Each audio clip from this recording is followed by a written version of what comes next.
Je sais même pas si je vais faire cette vidéo. Mon idée, c'est de refaire mon tableau d'inspiration, notamment parce que Natacha, il y a quelques semaines, a partagé le sien et que j'ai trouvé ça super sympa. Et aussi parce que j'avais suivi un cours avec Jane Oliver. Je te mettrai le lien si je poste cette vidéo, là où il faut. Et du coup, j'avais vraiment aimé rassembler sur une image voilà, tout ce qui pouvait m'inspirer, me donner des envies. Et en fait, ce tableau, il est resté accroché, je pense, 2 ans sur mon mur derrière. Et finalement, c'est devenu presque plus un objet de décoration plutôt qu'un objet d'inspiration. Donc du coup, j'ai envie de le refaire, histoire de rebooster son effet inspirant, je sais pas si je peux le dire comme ça. Et puis en même temps, je pense que je vais être attentive à ça, c'est-à-dire que ce soit pas juste quelque chose de joli accroché dans un coin, mais que j'ai vraiment envie, besoin de m'y référer comme un élément un peu important de mon année et des priorités que je me fixe. Donc du coup, j'ai rassemblé tout ce bordel ici, devant moi. C'est des choses que j'ai mises de côté justement parce qu'elles ont du sens pour moi, voilà, qu'elles ont une importance particulière. Alors, qu'est-ce que j'ai là-dedans? Le premier truc qui est au-dessus de ma pile, c'est cette image-là. Du coup, ça représente mon envie de travailler un peu plus autour du fil et de l'aiguille. Je dois avoir une petite broderie aussi par là. Donc du coup ça je l'ai sélectionné parce que je voudrais penser au cours de mon année à utiliser un peu plus le fil et l'aiguille et voilà, à prendre le temps de broder des petites choses, voilà, de me servir de ça aussi peut-être pour ralentir. Enfin voilà, il y a des choses comme ça autour du fil et de l'aiguille. Donc du coup j'ai ces deux petites choses là que je ne veux pas oublier. Et bien immédiatement, j'ai une photo vintage et je dois en avoir d'autres qui traînent parce que j'ai découpé tout à l'heure une photo de mes grands-parents. Voilà, donc ça aussi c'est un élément qui est super important pour moi. Je travaille très souvent dans mes créations le mélange de photos vintage en noir et blanc et puis de choses plus colorées autour. Je sais pas comment analyser ça, je vais pas démarrer une psychothérapie, mais j'ai évidemment un attachement fort au passé, aux objets qui représentent le passé. Pas pour le passé en lui-même, mais plus pour le lien qu'il crée avec les gens qui ont existé et que j'ai envie de faire perdurer. Donc ça c'est mon grand-père et ma grand-mère qui étaient très très amoureux et du coup voilà, ça représente un lien aussi avec ma maman et la filiation avec ma famille, et j'aime vraiment cette photo parce qu'ils regardent devant eux, ils imaginent sans doute plein de choses sur ce qui les attend. Donc ça, ce sera aussi définitivement dans mon tableau d'inspiration. Je ne pense pas que je pourrais oublier d'utiliser toutes ces photos vintage que j'ai de côté. Mais en tout cas, voilà, le fait de les avoir sous les yeux, ça me fera un petit plaisir. Donc j'ai plein d'autres photos vintage, mais voilà. Et ben, c'est une grosse couverture que j'utiliserai aussi sûrement pour mettre des trucs par-dessus. Mais évidemment, j'aime les livres. J'aime les livres au passé, au présent et au futur. Et les livres du passé, ben, je m'en sers aussi comme support de création. Et je pense que quand un livre il est dans cet état-là, et ben, finalement, il est aussi bien à être utilisé dans ce que je fabrique plutôt que d'être délaissé dans un coin. Donc il y a souvent des vieux papiers dans mes créations, et puis des vieux papiers qu'on peut pimper. Là j'ai utilisé un pochoir de Jane Oliver de nouveau. Décidément je pense qu'elle sera pas mal présente dans ce tableau parce que j'aime beaucoup ce qu'elle fait et elle m'inspire beaucoup. Donc voilà, il y a des vieux papiers qui vont sûrement rejoindre mon tableau. Ça c'est une carte de tarot. Le tarot et les oracles, ils sont aussi pas mal importants, même si je les utilise moins ces derniers temps.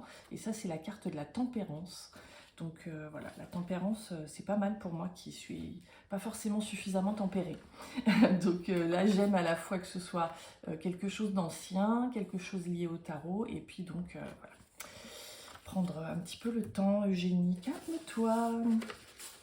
Alors, j'ai des choses aussi là que je vais rassembler. Tout ça, c'est du mark making. Donc, le fait de faire des petites... de jouer avec les motifs, de les répéter, voilà, de regarder ce que ça crée. Et j'aime aussi vraiment beaucoup leur imperfection. Donc ça aussi, c'est quelque chose que je veux mettre sur mon tableau pour me rappeler que mon univers à moi, il est pas propre et parfait. J'arrive pas. Dès que je vais dans cette direction-là, je me plante parce que je suis béate d'admiration devant ceux qui arrivent à faire des trucs super, voilà, super propres, super lisses. Et c'est pas définitivement pas mon univers, même si parfois vraiment je suis très tentée d'aller dans cette direction-là. Donc ça, je l'ai fait avec mes doigts. C'est juste des empreintes dans du graphite. Ça, c'est de l'aquarelle et ça, c'est de l'encre. Mais ça aussi, je le mettrai dans mon tableau parce que c'est important pour moi. Dans mon tableau, il y a de la calligraphie et des choses volontairement illisibles. Voilà, avec du bleu, parce que le bleu, c'est aussi une couleur importante. Et puis, dans mon tableau, il y a aussi des poèmes. Là, j'ai un petit poème de Christian Bobin, qui est mort il n'y a pas très longtemps et qui écrivait vraiment des très belles choses. Dans mon tableau, je te vois Nat, il y aura ma super copine, complice Natacha. Si tu me suis un peu, tu sais pourquoi. Elle représente énormément dans mon parcours sur notamment cette dernière année où on a lancé ensemble le Pastel Doré, notre association créative. Et voilà, c'est une forme de... On a beaucoup de complicité, j'aurais du plaisir à la voir apparaître sur mon tableau à chaque fois pour tout ce qu'on fait ensemble. Et puis, ça, c'est ce que je fais moi de mon côté, c'est mes cours. Donc, c'est aussi un petit rappel de... ce serait peut-être bien que tu te secoues et que tu sortes enfin le cours dont tu parles et sur lequel tu travailles depuis un certain temps. Donc là, pour le coup, il s'agit d'un objectif pour moi. Dans mon tableau, il y aura aussi des artistes qui m'inspirent beaucoup. Ça, c'est une expo que je suis allée voir avec une de mes filles. C'est Edvard Munch. Et j'aime beaucoup ce petit marque-page. D'abord, marque-page, livre, j'adore lire. Ensuite, ce personnage qui fait un peu flipper. Et j'aime bien cet univers-là, même si j'ai tendance à aller par facilité vers le beau. J'aimerais vraiment aller un peu plus vers le signifiant, voilà, ce qui est un petit peu étrange. Et donc j'aime beaucoup l'étrangeté de cette illustration, qui plus est, qui est faite c'est une lithographie, mais en tout cas voilà, c'est une gravure, et la gravure, ça fait aussi partie de mon univers. Dans les artistes que j'adore, il y a Egon Schiele, que j'aime énormément parce qu'il est capable de dessiner des corps un peu creepy, un peu étranges. Il fait un très beau travail avec la ligne. C'est des corps qui se dessinent avec la ligne, et donc c'est un artiste que j'adore depuis des années. Donc il sera sur mon tableau. Qu'est-ce que c'est que ça? Ça, c'est encore voilà, des traces et des choses en noir et blanc. J'aime beaucoup le contraste et le noir et blanc, donc ça aussi, je vais le mettre sur mon tableau. Dans mon tableau, il y aura un certain nombre d'artistes que j'ai sélectionnés parce que il ou elle travaille le dessin justement de cette façon un petit peu lâcher prise, que j'aime beaucoup. Donc voilà, j'en ai sélectionné un certain nombre. Ça, c'est Emma Malioka, je ne sais pas si je prononce correctement les noms. Hein. Ça, c'est Anna Wilson. Et puis ça, c'est Marie-Claire Montgomery. Donc voilà, j'aime beaucoup leurs univers, et ça aussi, ce sera dans mon tableau pour me rappeler que ce qui me plaît, ça peut être des choses comme ça, avec des traits un peu étranges. De nouveau des artistes, donc là c'était la même expo Edvard Munch, et ça j'adore, c'est le baiser du vampire, c'est hyper, voilà, super étrange à nouveau, mais j'aime beaucoup le sombre, le roux, enfin voilà, il y a plein de choses qui me plaisent dedans, donc je pense pas que je vais, enfin je sais pas, je vais peut-être toutes les mettre, ces illustrations d'Edvard Munch, mais... Et puis j'ai deux images qui sont liées à Frida Kahlo. J'en ai une autre qui doit se cacher là, voilà. Donc celle-ci, je l'ai choisie. Alors, Frida Kahlo, c'est aussi une forme de mode, et j'en suis bien consciente, mais le personnage m'inspire beaucoup. Sa force m'inspire, le détachement qu'elle a pour son image m'inspire, son regard pénétrant, les épreuves par lesquelles elle est passée et qu'elle a traversées en faisant une force supplémentaire pour créer. Donc j'aime particulièrement cette photo où là, enfin, quand tu regardes cette carte postale, elle te... Vraiment, c'est assez saisissant. Cette photo, c'est moi qu'elle regarde droit dans les yeux et à qui elle envoie un message avec son air pas forcément très aimable. Donc ça aussi, ça m'intéresse de pas être forcément dans le sourire, mais en tout cas, il y a de la détermination là-dedans et j'aime cette détermination. Et puis ça, c'est de nouveau un dessin, donc ça m'intéresse à plein de titres. D'abord parce que là, elle dévoile eh ben, tout ce qu'il y avait derrière ces beaux vêtements, toute cette souffrance, les corsets, voilà, comment on dévoile tout ce qu'il y a derrière. Elle le fait avec du dessin et du crayonné, donc ça rejoint ce que je disais sur l'illustration tout à l'heure. Le crayonné et le dessin, c'est vraiment un univers que j'ai envie d'explorer.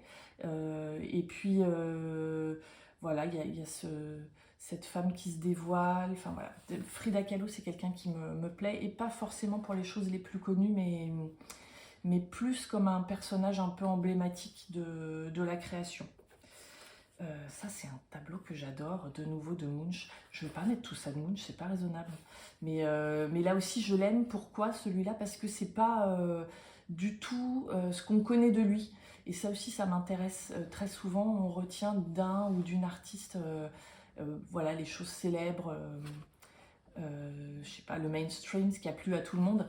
Et du coup, et ben là, ça m'intéresse aussi de me dire que ce qui me plaît là, c'est aussi parce que peut-être on l'a un peu moins vu. Et ce tableau en vrai, puisque je l'ai vu en vrai, il est vraiment absolument magnifique. Et puis c'est une mère et sa fille et la maladie qui est un petit peu présente dans ma vie. Voilà, ça je t'en parlerai pas plus, mais du coup voilà, ça me parle à tous ces titres-là. Il faut que je le mette à l'endroit. Ça c'est un Monet que j'ai découvert à l'expo croisée Monet Mitchell. Et ça aussi ça m'intéresse parce que du coup c'est pas le Monet qu'on a l'habitude de voir, c'est du Monet crayonné et voilà, la gamme de couleurs est assez classique par rapport à ce qu'on connaît de lui, mais par contre le type de dessin ne l'est pas. Donc du coup toujours la présence du crayon. Encore de l'illustration, ça c'est Sarah d'ailleurs.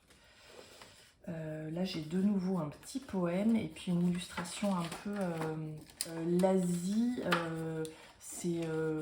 Et l'art venu d'Asie, c'est aussi quelque chose qui m'inspire, notamment pour sa capacité à saisir avec très peu de choses, la quintessence de ce que ça représente. Voilà, un trait, une tache de couleur et immédiatement on est emporté dans un univers. Donc ça aussi, l'économie d'effets, enfin l'économie de moyens pour arriver à un effet maximal, je ne sais pas comment le dire, c'est aussi quelque chose qui m'intéresse. Et puis j'ai un petit poème de Thomas Couteau, qui est un super auteur jeunesse, qui est très joli, que j'aime beaucoup, que je remets là. Un petit rappel, normal is boring, attention à ne pas aller dans les directions les plus attendues et bien souvent on se fait chier quand on va dans ces directions-là. Donc ça aussi, je dis attention Eugénie, fais des trucs qui sortent de l'ordinaire et tu t'y plairas mieux. Bon, tout est dans le désordre. De nouveau une illustration, là c'est Melody Stacy. Qu'est-ce que j'ai d'autre? Ça c'est un petit pense-bête perso pour le cours que je dois sortir. Donc je ne t'en dis pas plus, mais quand il sortira, peut-être tu diras ah, c'était ça dont elle parlait. Ça c'est mon petit logo que j'ai gravé et que je mets à côté de ma natte. Voilà, tout ça, ça va ensemble. Pour moi, c'est voilà, ce que je crée moi et ce sur quoi j'avance. Ça, c'est à la fois le vintage, le féminisme et puis la qualité de la construction graphique de cette image qui est hyper efficace. Donc voilà, ça aussi c'est important dans ma vie, cette forme de militantisme. Et en même temps, à côté du militantisme, eh ben, il y a de la folie, de la légèreté et de l'amusement, parce que les deux, pour moi, c'est pas du tout contradictoire. Et puis il y a voilà, de la beauté, de la mode. J'ai pas forcément envie d'aller à contre-courant de tout et ça aussi ça me plaît, notamment aussi à cause du contraste et voilà, le noir et blanc, le contraste, le vintage, tout me plaît dans cette image. Une petite image de petite sorcière, ça aussi ça va un peu avec le tarot et un peu avec autre chose. Ça c'est une photo de moi avec mes crayons, donc je pense que je vais me la mettre aussi. J'ai pas mis mon visage en entier parce que voilà, j'ai pas forcément envie de voir ma tête tout le temps, mais j'aime beaucoup cette photo qui a été prise en photo par Clémence, avec qui j'ai fait une séance photo. C'était une grande première pour moi. Donc du coup voilà, ça aussi je me la mets, à la fois aussi pour me rappeler que ces photos, il faut qu'elles me servent définitivement. Ça c'est mes petites étiquettes. Ça c'est des petites images, je ne sais pas si je vais les utiliser, mais elles me plaisent pour des raisons diverses. Ça c'est de la gravure et puis c'est une image qui représente la naissance. Donc j'aimerais bien aussi me donner naissance à moi-même ou continuer de m'enfanter. Ça je l'aime parce que c'est étrange, parce que c'est un oiseau et que voilà, la symbolique de l'oiseau me parle beaucoup. Dessiner des oiseaux c'est quelque chose aussi sur lequel je veux travailler. Donc voilà, des petites choses un peu que j'ai trouvées ici, là, des petites illustrations qui me plaisent. Ça, je ne l'ai pas encore découpé, mais je pense que je vais le redécouper. Ça pour le motif qui me plaît, et puis ça parce que c'est une carte, et que ça représente aussi le fait de chercher mon chemin. Voilà. Ça, c'est une chose que j'avais sur mon précédent tableau et que j'ai repris, à la fois pour ce mot-là, process, le processus, parce que je pense que le processus créatif, il est largement aussi important que la finalité, même si j'ai du mal à me détacher. Et je ne sais pas s'il faut absolument que je me détache de la finalité. Ça aussi, je vais arrêter de m'imposer des trucs parce que tout le monde dit le processus est important, c'est pas le résultat qui compte, etc. En ce qui me concerne, les deux comptent, mais attention, je me mets un petit warning, le processus est quand même plus important que la finalité, ça c'est vrai, parce que c'est au cours du processus que j'apprends, mais aller dans une direction en termes de finalité, c'est aussi important pour moi, et je l'accepte, j'arrête de vouloir me couler dans le moule de celles qui disent que le processus seul est important. C'est pas le cas pour moi, c'est peut-être le cas pour toi, et c'est très bien comme ça. Je respecte que ce soit le cas pour toi, mais je veux aussi respecter que pour moi, le processus seul ne compte pas, mais néanmoins, il est important. Et puis ça, c'est une linogravure d'un artiste qui est par chez moi, qui s'appelle François Klein, et qui fait toutes sortes de cabanes, et ça aussi, j'aime beaucoup les maisons, la gravure, voilà. Donc, je pense que je t'ai à peu près tout montré. Va falloir que j'assemble tout ça, donc je vais sûrement changer d'angle de caméra pour soi. Du coup, eh ben, écoute, tu vas tout savoir, il est 15h30, je dois aller chercher ma fille d'ici un quart d'heure à l'école, donc du coup, eh ben, voilà, je me fixe 15 minutes, c'est pas mal, ça va m'obliger à pas trop tourner en rond.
Alors ça y est, tout est accroché. Je t'ai épargné l'étape du marteau pour pouvoir rentrer mes punaises dans le bois super dur là de mon panneau. Et du coup, j'ai dessiné, tracé sur du papier noir des petits messages que je vais ajouter à mon panneau d'inspiration. Voilà, des choses qui correspondent à ce que je t'ai dit au début, que je vais placer ici et là. J'ai pris de la gomme. Moi, je connais le mot commercial, la pâte à fixe, de la gomme qui colle. Je ne sais pas comment ça s'appelle. Et puis, du coup, voilà, je vais m'amuser à mettre mes petits trucs ici et là. Alors, de fil en aiguille, je t'en ai parlé de ça. Je vais me le mettre, je pense. Je sais pas trop comment je vais mettre mes trucs, mais voilà. Je vais mettre ça comme ça pour le moment. De toute façon, je peux les bouger si je veux. Qu'est-ce que j'ai là-dedans? Dessiner des visages. Eh ben, je vais me le mettre par ici.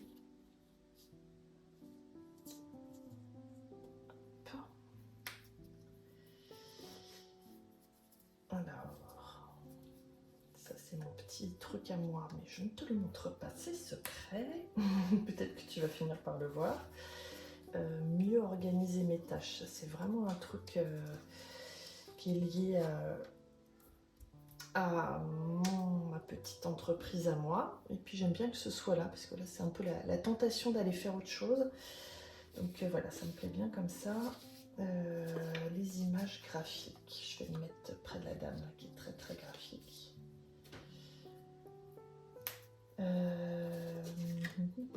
Calligraphie. Bon, je vais te mettre par là, toi.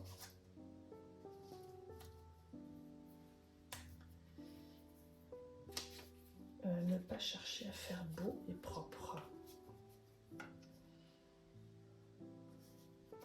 Je vais mettre ça par là.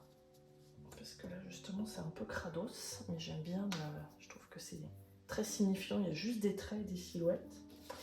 Dessiner beaucoup. Je vais mettre ça ici.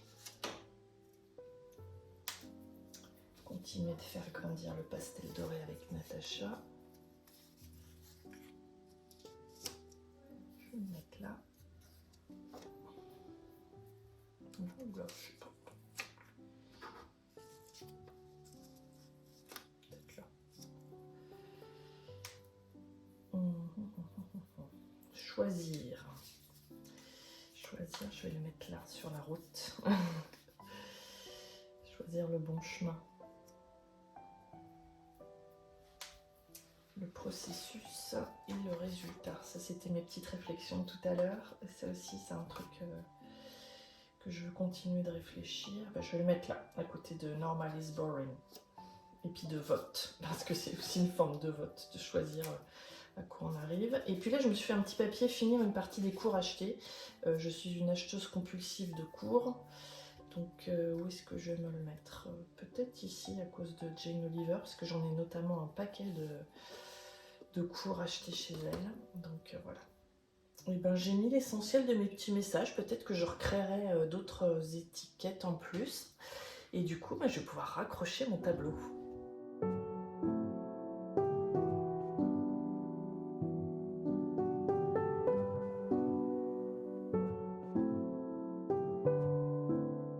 Ouais, je suis contente. Je suis contente d'avoir changé un petit peu le décor, d'avoir ces nouvelles choses là, avec ces petits messages qui ressortent, pouvoir réfléchir un petit peu à ce que je fais et pourquoi je le fais. Et c'est vraiment pas l'idée de me mettre une pression particulière, un truc du genre objectif ou je ne sais quoi, mais plus, voilà, petit fil conducteur. C'est plutôt ça, un tableau d'inspiration et un fil conducteur pour pouvoir tracer ma route.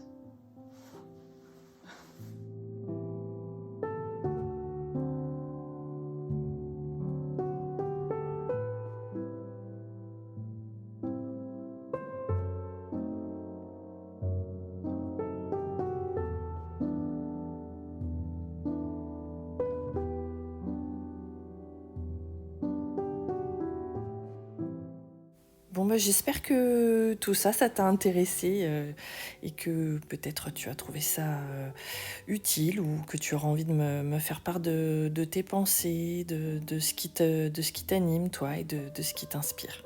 À bientôt!